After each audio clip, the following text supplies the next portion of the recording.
시편 136편 1절로 3절 그리고 25절과 26절의 말씀을 가지고 감사가 회복되어야 합니다. 감사가 회복되어야 합니다라는 제목으로 이 시간 하나님의 말씀을 나누고자 합니다.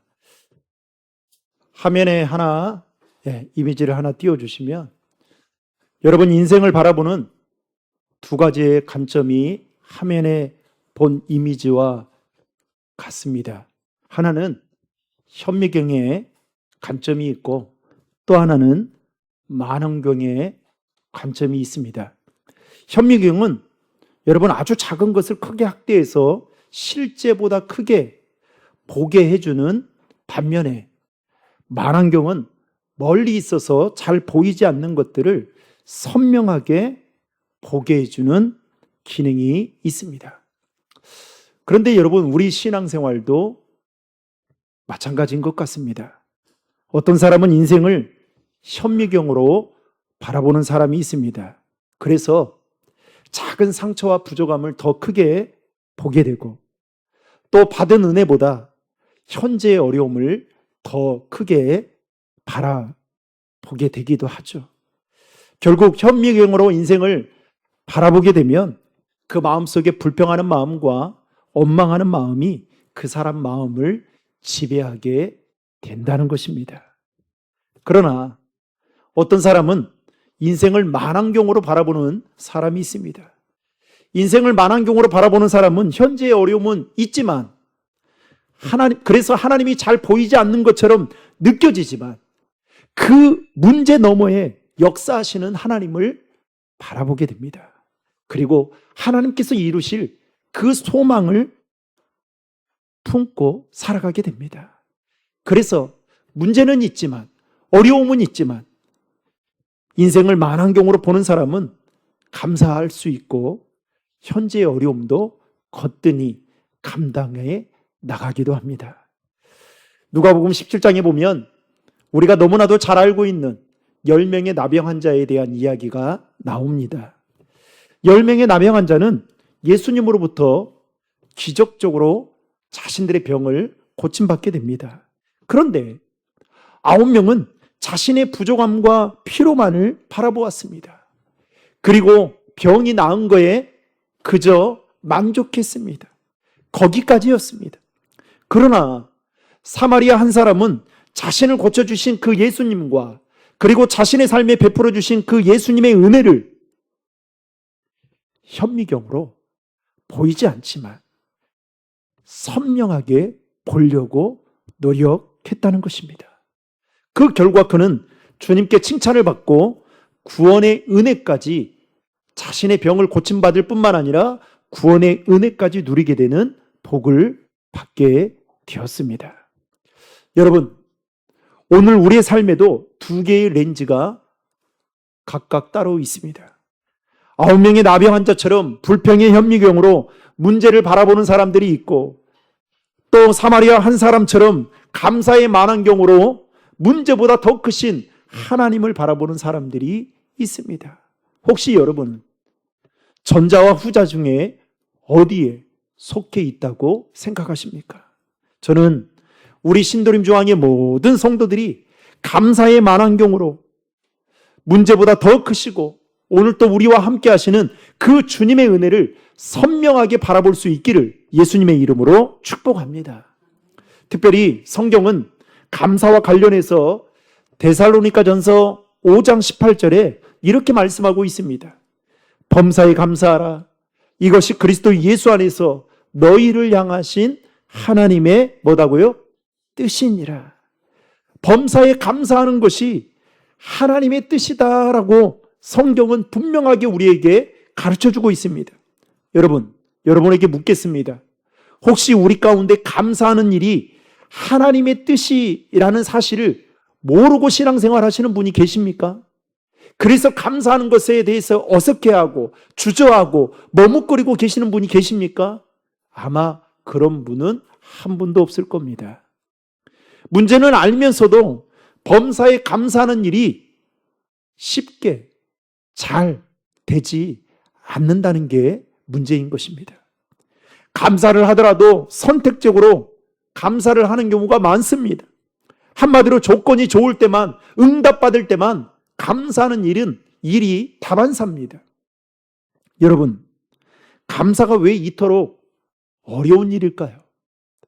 감사를 잃어버리게 만드는 세 가지의 이유가 있습니다. 첫 번째는 비교하는 마음 때문입니다. 여러분, 흔히 비교는 감사의 적이다라는 말이 있습니다. 충분히 감사할 상황이 있는데도 불구하고 감사하지 못하는 사람들을 보면 대부분 비교하는 마음이라는 늪에, 덫에 빠져서 살기 때문이다라는 겁니다. 여러분, 비교하는 마음이 가져다 주는 것은요, 둘 중에 하나예요. 남보다 비교해서 내가 조금 더 우월하고 위에 있다라고 생각하면 여러분 어떻게 될까요? 교만한 마음을 반드시 갖게 됩니다. 반대로요, 내가 남보다 부족하다라고 느껴지고 생각되어지면, 비교해서 그렇게 생각되어지면 어떻게 될까요? 낙심하고 좌절하고 열등감에 빠지게 됩니다. 결국 어느 쪽으로 선택하든 비교하는 마음은 절대로 하나님의 은혜에 대한 감사의 마음을 갖지 못하게 만든다라는 겁니다.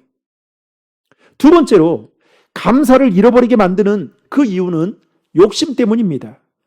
여러분, 사람의 마음에 욕심이 자리 잡으면 그 욕심이 우리의 마음을 가득 채우는 것이 아니라 그 마음 안에 여러분 엄청난 큰 구멍을 만들어냅니다. 그래서 뭐가 채워도 구멍이 뚫려 있으니까 허전함이 있는 거예요. 공허합니다. 내가 갖고 싶은 것을 그렇게 노력해서 알바해서 그렇게 해서 채워가지고 봐줘도 이 우리의 욕심이 태평양과 같아서 구멍이 뚫려 있으니까 어떻게 해요? 10일도 안 가요. 그 기쁨이. 잠시 잠깐입니다. 그래서 세상의 것은 아무리 채워도 여러분 만족하지 못하는 그 이유가 무엇 때문이냐? 욕심 때문입니다. 따라서 욕심은 여러분 감사와 함께 존재할 수 없습니다. 욕심은 받은 은혜를 당연하게 생각하고 그래서 더 많은 것들을 요구하게 만듭니다. 결국 여러분 그 욕심 때문에 감사하는 마음이 사라지게 되고 불평이 그 마음 속에 가득 자리 잡게 된다는 것입니다. 세 번째로 감사를 잃어버리게 만드는 이유는 염려하는 마음 때문입니다.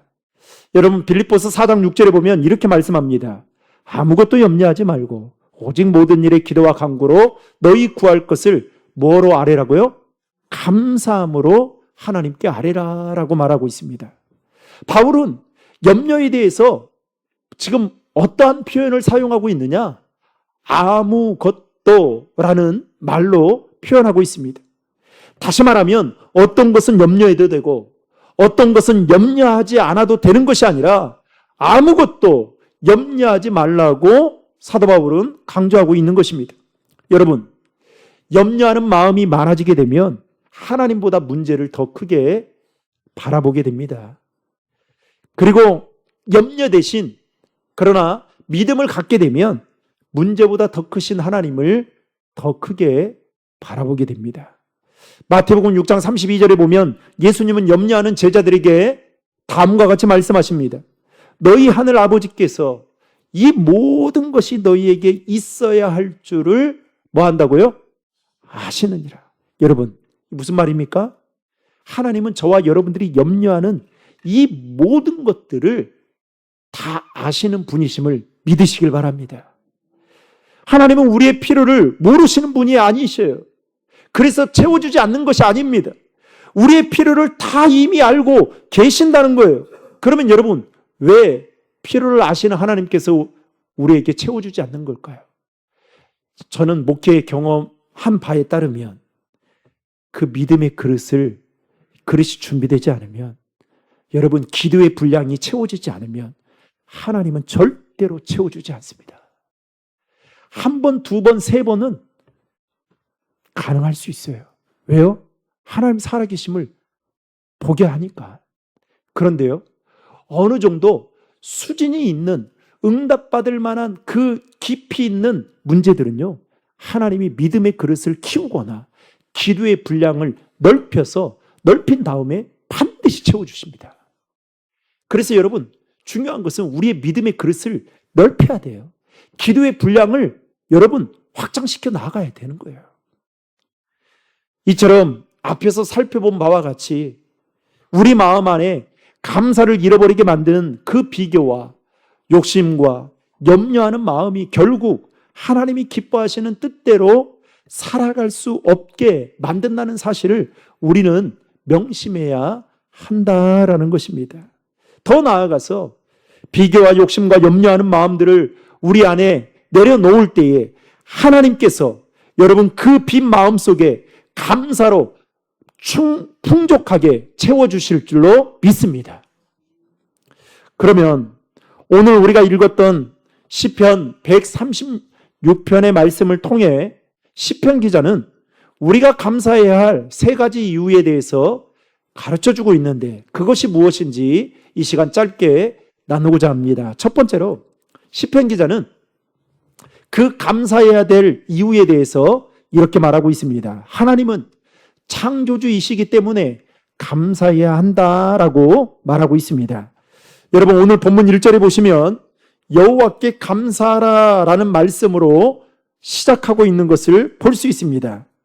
즉 명령의 단어로 이야기하고 있습니다. 그러면서 2절부터 9절까지 보면 하나님이 어떠한 분이신지에 대해서 시편 기자는 이렇게 말하고 있습니다. 한마디로 말하면 하나님은 모든 신들보다 크시고 지혜로 하늘을 지으시고 땅을 펼치시고 하늘의 해와 달과 별을 지으시고 주관하시는 분이시다라고 시편 기자는 소개하고 있습니다. 한마디로 말하면 하나님은 창조주이시기에 감사해야 한다라고 말하고 있습니다. 여러분 좌우 옆에 있는 우리 성도님들의 얼굴을 한번 보십시오. 자, 한번 보세요. 사랑스러운 얼굴로 자 한번 보세요. 자 어떻습니까? 기가 막히지 않습니까 여러분? 예, 돈 주고도 이렇게 신묘막측하게 지을 수 없을 만큼 기가 막히지 않아요? 여러분 하나님이 창조주이시다라는 말은 저와 여러분들이 어떤 존재라는 것을 의미하고 있는 겁니까? 바로 우리는 하나님의 창조 작품, 즉 우리는 피조물에 불과하다라는 것을 담고 있습니다. 여러분 이 사실을 우리가 바로 알 때 감사할 수 있습니다. 왜냐하면 사람들이 주로 감사하지 못하는 이유 중에 하나가 바로 뭐냐면 자신이 인생의 주인이다라고 생각하고 살기 때문입니다. 그래서 사람들은 모든 것을 자신의 힘이나 능력으로 그 문제를 해결하고 결정하려고 합니다. 그러나 하나님이 우리의 창조주가 되시고 나는 피조물에 불과한다라는 이 사실을 알게 되면 여러분 우리의 연약함과 우리의 부족함이 문제가 되지 않습니다. 왜요? 저와 여러분이 믿고 있는 하나님이 무에서 유를 창조하신 분이시기 때문에 그렇습니다. 없는 것도 만드시고 죽은 것도 살리시는 분이 하나님이시기 때문에 그렇습니다. 그런데 여러분 그래서 뭘 걱정합니까? 아이들이 어렸을 때 그래요. 장난감을 막 만지다가 레고 조립을 막 하다가 어느 순간에 잘못 조립을 하게 됩니다. 그러면 아이들이 어떻게 해요? 그것을 다시 다 빼가지고 하려고 하면 귀찮고 힘들잖아요. 그러면 그 가운데 아이들은 어때요? 우는 아이들도 있어요. 야, 장난감 사줄 때는 그렇게 좋아하더니 왜 이렇게 지금 울고 있냐? 그러면 한마디로 뭐예요? 도와달라는 거예요. 도와달라는 거. 그러면 어떻게 해요? 아이들 중에 그래도 좀 똘방진 아이들은 숙기가 있는 아이들은 엄마 아빠한테 가가지고 엄마 나 이거 좀 해주세요. 그런데 자기가 좀 해보겠다라고 생각하고 나 이거 부모님의 도움 안 받고도 할 수 있어. 이렇게 생각하고 아무 말도 안 하고 끙끙거리는 애들은 어떻게 됩니까? 절대로 그 문제를 해결할 수 없는 거죠. 여러분 우리도 마찬가지입니다. 저와 여러분이 믿고 있는 분이 전지전능하신 분이신다라는 것을 믿고 그분이 창조주 되심을 믿는다면 우리의 연약함과 우리의 부족함이 여러분 우리가 인생을 살아가는 데에 크게 문제가 되지 않는다라는 겁니다. 왜요? 하나님께서 창조주 되신 하나님께서 우리의 삶을 선하게 인도하시기 때문에 그렇습니다. 그렇기 때문에 우리가 이 사실을 알고 인정하게 되면 온전히 하나님만 의지하고 신뢰할 수 있게 되는 것입니다. 그리고 문제 속에서도 마음의 평안함과 여유를 찾게 되는 것이죠. 사랑하는 성도 여러분, 시편 기자의 고백처럼 하나님은 신들 중에 가장 크시고 모든 만물을 창조하시는 창조주 하나님이심을 믿고 그 사실만으로도 저와 여러분들이 감사할 수 있기를 예수님의 이름으로 축원합니다. 두 번째로 시편 기자는 하나님은 구원을 베푸시는 분이시기 때문에 감사해야 한다라고 그 감사의 이유를 말하고 있습니다. 오늘 본문 10절부터 20절까지의 말씀을 보면 하나님께서 이스라엘 백성들을 구원하신 그 사건들을 아주 조목조목하게 열거하고 있습니다. 이스라엘 백성들을 애굽에서 구원하셨고 홍해를 갈라 건너가게 하셨고 바로의 군대를 비롯해서 여러 이방 나라들로부터 이스라엘 백성들을 보호해 주셨다라는 것이 10절부터 20절까지의 말씀입니다. 그런데 여러분 10절부터 20절까지의 말씀을 자세히 보시면 반복해서 나오는 한 단어가 문장이 있습니다. 그게 뭔지 아십니까? 바로 뭐뭐 하신 이에게 감사하여라 라는 말씀입니다.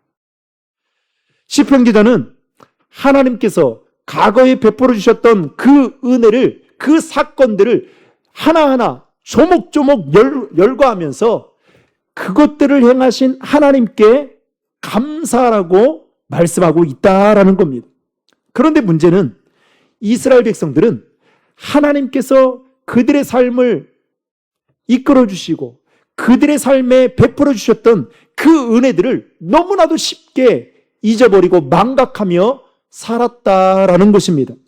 여러분 출애굽기 15장에 보면 이스라엘 백성들은 홍해의 기적을 경험하게 됩니다. 불과 사흘 만에. 그런데 어떤 일이 벌어진지 아십니까? 이스라엘 백성들이 원망하고 불평을 쏟아냅니다. 먹는 것 때문에. 여러분 홍해를 건너게 하셨던 하나님이 먹는 것까지도 여러분 다 채워주지 않을까요? 그런데 이스라엘 백성들이 사흘 만에 원망하고 불평을 쏟아내요. 그래서 하나님은 이전의 실패를 반복하지 않도록 하기 위해 신명기서 말씀을 통해서 하시는 말씀이 뭐냐면, 여러분 신명기 말씀을 읽다 보면 무슨 단어가 많이 나오냐? 기억하라 라는 말씀이 많이 나와요. 다시 말해 구원의 은혜를 잊지 말고 기억하며 감사하며 살아야 한다라고 하나님은 이스라엘 백성들에게 말씀하고 있는 것입니다. 사랑하는 성도 여러분, 저와 여러분이 예수 믿으면서 가장 크게 받은 축복이 무엇이라 생각하십니까? 저는 제가 아무리 생각해봐도 단 하나로 압축이 되더라고요. 그게 뭐냐?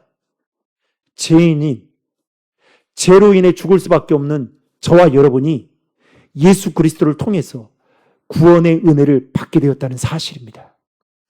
그리고 하나님의 자녀가 되었다는 거예요. 신분의 변화가 일어났습니다. 더 나아가서 영원한 생명을 소유하는 하나님의 천국 백성이 되었다는 사실입니다. 여러분, 이 구원의 은혜는 우리가 배운 학문으로 해결할 수 없습니다. 이 구원의 은혜는 우리가 가지고 있는 돈으로, 또 내 명예로, 내 인기로 해결할 수 없는 일입니다. 오직 예수 그리스도를 통해서만이 우리에게 주신 값진 은혜인 것이죠. 사랑하는 성도 여러분, 하나님께서 저와 여러분에게 구원을 베풀어 주신 것만으로도 은혜인 줄 알고 감사하며 살아가는 우리 신도림 중앙의 모든 성도님들 되시기를 예수님의 이름으로 축원합니다. 그래서 여러분, 우리 안에 구원의 은혜에 대한 감사가 넘쳐야 돼요. 저는 몸이 좋지 않고 난 이후에, 제가 지난 2주 전에 이제 2년 반이 되어서 정기검진 받으러 세브란스를 갔다 왔어요. 그리고 돌아오는 목요일 날 이제 검진받은 거에 대한 진료를 이제 받으러 갑니다. 근데 2년 반 동안 제 마음속에 여러분 변하지 않는, 그리고 절대로 잊어버리지 않아야겠다라는 한 가지 아프고 난 이후에 생각이 하나 있습니다. 그게 뭔지 아세요? 그것은 바로 하나님의 은혜로 하루하루 살아간다는 겁니다. 옛날에는 그런 생각 한 번도 한 적이 없어요. 그런데 지금은 아무리 저한테 이야기해봐요. 과학이 발달하고 목사님, 암도 암의 종류에 따라 사람이 살 수 있는 것, 여러분 아무리 말해봐요. 제 귀에 하나도 들리지 않습니다. 하나님이 오늘이라도 저와 여러분을 불러가시면 우리는 그냥 두 손 두 발 들고 가야 되는 아주 연약한 인생이에요. 그런데 거기에다가 여러분 구원의 은혜까지 베풀어 주시고,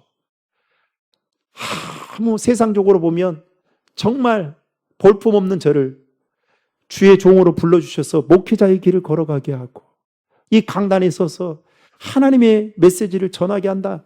이거는 제가 아무리 생각해도 갚아도 갚을 수 없는 은혜라고 저는 생각해요. 사랑하는 성도 여러분, 죄인인 저와 여러분들을 예수 그리스도의 십자가를 통해서 죄를 사해 주시고 하나님의 자녀가 되게 해 주시고 영원한 생명을, 여러분 구원의 생명을 우리에게 선물로 허락해 주신 것만으로도 여러분 은혜인 줄 알고 감사하는 우리 신도림 중앙의 모든 성도님들 되시기를 예수님의 이름으로 축원합니다. 마지막 세 번째로 시편 기자는 그 감사해야 될 이유를 이렇게 말하고 있습니다. 하나님은 우리의 필요를 채워주시는 분이시기 때문에 감사해야 한다라고 말하고 있습니다. 여러분 오늘 본문 21절부터 26절까지 말씀을 보면요, 오늘 본문은 그러니까 세 부분으로 나눌 수 있어요. 1절부터 9절, 그리고 10절부터 20절, 그리고 21절부터 26절까지인데, 거기에 보면 하나님께서 땅을 기업으로 주셨고 기억해 주셨고 건져 주셨다라는 말씀이 나오고 있습니다.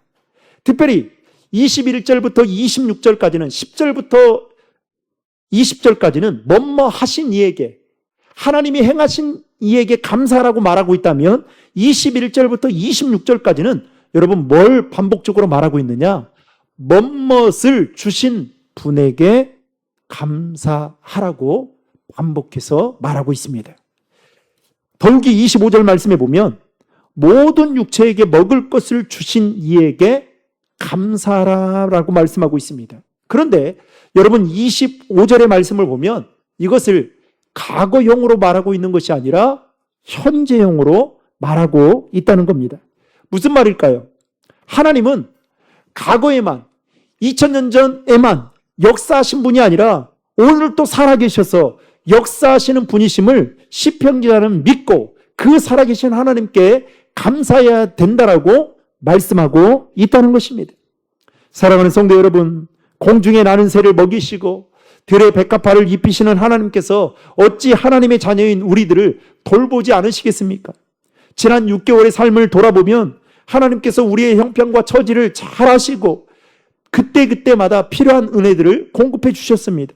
그리고 우리가 힘들 때 위로해 주셨고 우리가 넘어질 때 강한 능력의 손으로 붙들어 주셨습니다. 사실 우리가 여기까지 오게 된 것은 우리의 힘과 능력이 아니라 하나님의 전적인 은혜인 줄로 믿습니다.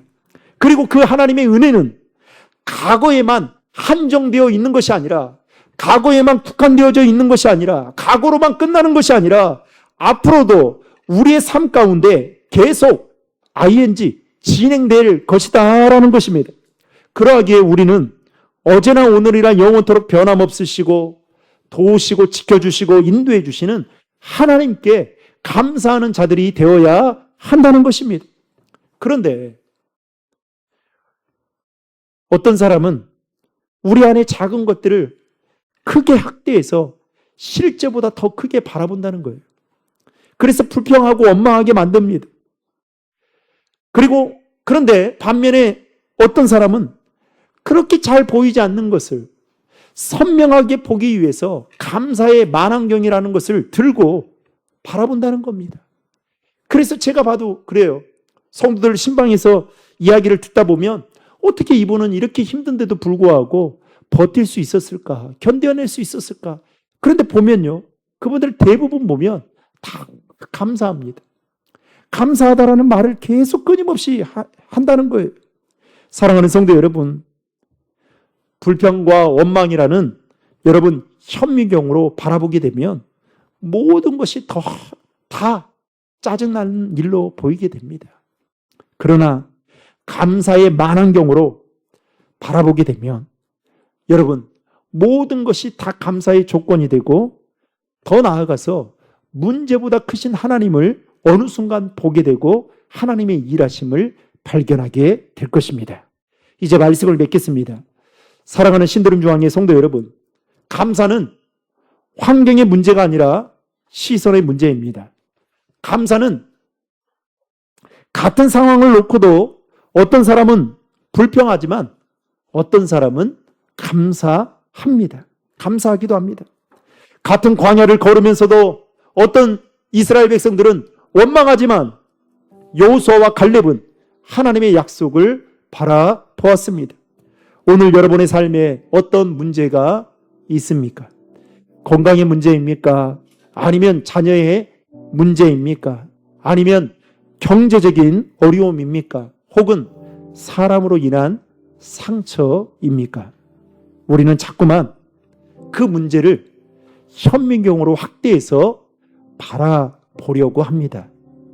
그러다 보니 문제는 작은데 그 작은 문제가 확대해서 바라보는 그 현미경으로 바라보니 점점 더 커 보이게 되고 어느 순간부터 하나님이 보이지 않기 시작합니다. 과거에 하나님이 주셨던 그 은혜가 내 마음속에 사라지게 되죠. 그러나 감사의 만환경으로 바라보게 되면 상황은 달라집니다. 문제는 큰데도 감사의 현미경으로 바라보니 그 문제가 커 보이지 않는 겁니다. 더 선명하게 보이지만 그 가운데 하나님의 은혜가 더 크게 선명하게 보이는 것이죠. 생각해 보면 하나님께서 지금까지 우리를 여러분 버리신 적이 있으십니까?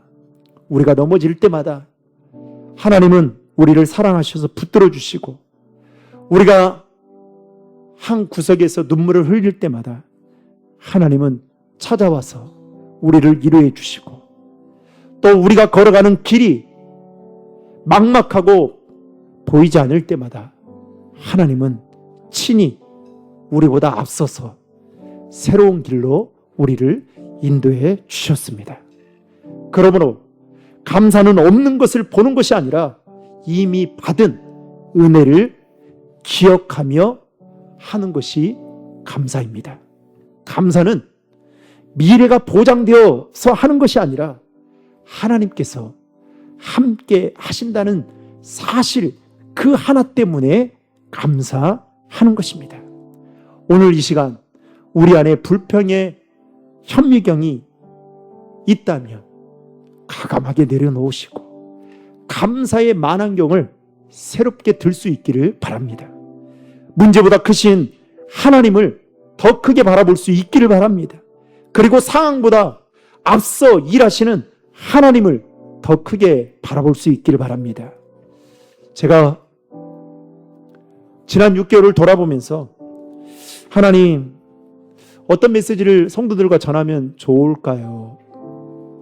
그렇게 기도하던 중에 이 감사에 대한 말씀을 좀 나눠야 되겠다 라는 생각이 불현듯 들었습니다. 특별히 다음 주일은 맥주 감사 주일로 지키게 됩니다. 단순히 맥주 감사절은 지난 6개월을 결산하는 절기로 지키는 절기가 아닙니다. 어떤 분은 이렇게 말해요. 목사님, 우리는 보리 농사도 짓지 않고 논농사도 짓지 않는데 이 맥주 절기는 우리 지금 시대와 맞지 않는 절기이지 않습니까? 이렇게 반문하시는 분도 있습니다. 그런데 여러분, 왜 총회에서는 우리 대한예수교 장로회 총회에서는 왜 그럼에도 불구하고 맥주 감사절을 한 해가 6개월이 지난 하반기가 시작하는 첫날 왜 지키고 있는 걸까요? 바로 6개월 동안 지켜주시고 베풀어 주신 그 하나님 은혜를 기억하며 남은 6개월을 감사하며 살아야 된다라는 의미에서 맥주 감사절을 지키고 있는 것입니다. 사랑하는 성도 여러분, 저는 우리 신도림 중앙회 성도들이 하나님 앞에서 정말 흉내내는 신앙인으로 살지 않았으면 좋겠어요. 저도 여러분들 앞에 다짐합니다. 저도 그냥 무늬만 목사인 목사로 살고 싶지 않아요. 그냥 신도림 중앙교회 몇 대 목사, 4대 목사로 그냥 남는 그런 사람이 되고 싶지 않아요. 정말 잊혀지지 않는, 기억에 남는, 평범하고 싶지 않는 비범한 사람으로 하나님 앞에, 여러분들 앞에 그렇게 서고 싶은 마음이 꿀떡 같습니다. 여러분도 마찬가지. 우리가 신앙생활 하면서 말씀을 읽든 기도를 하든 또 예물을 하나님 앞에 드리든 흉내만 내는 것이 아니라 정말 오늘 말씀의 제목처럼 감사의 마음을 회복해서 남은 6개월을 여러분 그 감사로 힘있게 살아가는, 그래서 감사하는 자에게 하나님께서 주시는 그 풍성한 은혜를 저와 여러분 모두가 누리며 살아가시기를 예수님의 이름으로 축복합니다.